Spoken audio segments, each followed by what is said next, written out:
फ्रीजमध्ये काकडी होती तर विचार केला या उन्हाळ्यामध्ये थंडगार काकडीपासूनच मस्त खमंग नाश्ता बनवावा। चला तर बनवायला सुरुवात करूया।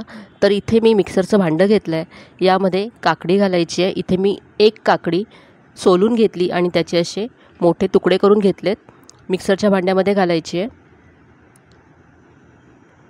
यानंतर यामध्ये हिरव्या मिरच्या घालायच्या। इथे मी 3 हिरव्या मिरच्या घातल्यात।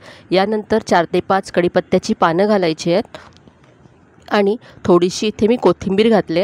आता पाणी न घालताच याची पेस्ट करून घ्यायची आहे। तर अगदी बारीक याची मी पेस्ट करून घेतले, पाणी अजिबात घातलं नाही आहे यामध्ये। ही पेस्ट आता एका बाउलमध्ये आपण काढून घेऊया। काकडीमध्ये भरपूर प्रमाणात पाणी असतं, त्यामुळे यामध्ये पाणी घालायची गरज पडत नाही। आता या मिक्सरच्या भांड्यामध्ये मी पाव वाटी पाणी घातलं आहे आणि हे सगळं वाटण काढून घ्यायचं आहे। आता यामध्ये मसाले घालूया। पाव चमचा हळद घातली आहे, यानंतर अर्धा चमचा धने जिरे पूड घातली, पाव चमचा गरम मसाला घालायचा आहे, यानंतर अर्धा चमचा जिरं घातलं आहे, यानंतर अर्धा चमचा आलं लसणाची पेस्ट घातली आहे। जेव्हा आपण वाटण केलं तर तेव्हाच आलं आणि लसूण घातलं तरी चालेल। यानंतर चवीप्रमाणे यामध्ये मीठ घालायचं आहे। इथे आता मी अर्धी वाटी बेसन घेतलं आहे, यानंतर इथे 1 वाटी गव्हाचं पीठ घालायचं आहे। तर आता इथे 1 वाटी घालायचं आहे, नंतर लागेल तसं आपण आणखी यामध्ये गव्हाचं पीठ घालूया। आता हे आपण मिक्स करून घेऊया, एकत्र करून आपल्याला हे मळून घ्यायचं आहे। तर हे अजूनही असं सैल आहे, तर इथे आपल्याला आणखी गव्हाचं पीठ घालावं लागेल। तर इथे मी आणखी 1 वाटी गव्हाचं पीठ घेतलं आहे, थोडं थोडं घालत जायचं आहे आणि याचा गोळा मळून घ्यायचा आहे। तर याचा असा मी गोळा मळून घेतला आहे आणि मला इथे 2 वाटी गव्हाचं पीठ लागलं। तर गव्हाचं पिठाचं प्रमाण कमी जास्त लागू शकतं। यानंतर यावरती 1 चमचा तेल घालायचं आहे आणि पुन्हा मळून घ्यायचं आहे। तर इथे पीठ मळून तयार आहे। आता याचे आपण पराठे बनवणार आहोत। तर याचा एक गोळा घेतला आहे मी, हा गोळा सुक्या पिठामध्ये घोळवून घ्यायचा आणि आता आपण लाटून घेऊया। तर इथे आता थोडंसं लाटल्यानंतर यावरती तेल लावायचं आहे। तेल असं पसरवून घेतलं, यावरती आता थोडंसं सुकं पीठ पसरवायचं आहे आणि याची घडी करायची आहे।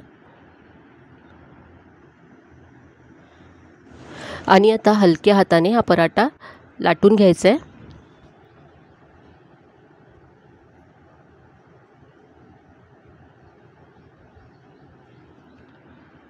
तर इथे हा पराठा मी लाटून घेतला आहे, थोडासा जाडसर ठेवायचा।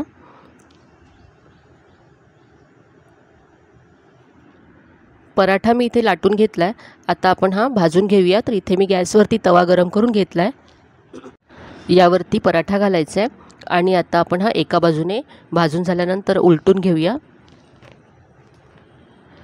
तर 2 ते 3 मिनिटांनंतर पराठा उलटून घेतला आहे मी। दोन्ही बाजूने असा खरपूस भाजून घेतल्यानंतर पराठ्यावरती तेल सोडायचं आहे। तुमच्या आवडीप्रमाणे तुम्ही तूप किंवा बटरसुद्धा इथे घालू शकता। तेल घातल्यानंतर पराठा दोन्ही बाजूने मी छान खरपूस असा भाजून घेतला।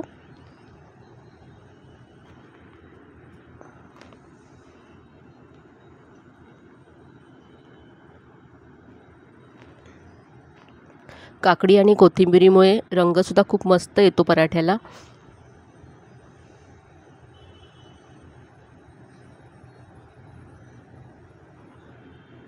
हा पराठा तयार आहे, आपण काढून घेऊया। खूप मस्त लेयरसुद्धा आलेत पराठ्याला। तर असेच उरलेले पराठेसुद्धा इथे मी बनवून घेतलेत।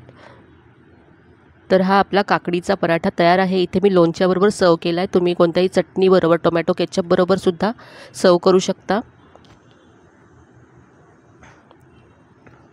चवीला हा पराठा खूपच मस्त लागतो आणि अगदी झटपट तयार होतो। तुम्ही पाहू शकता किती मस्त लेयर्स आलेत।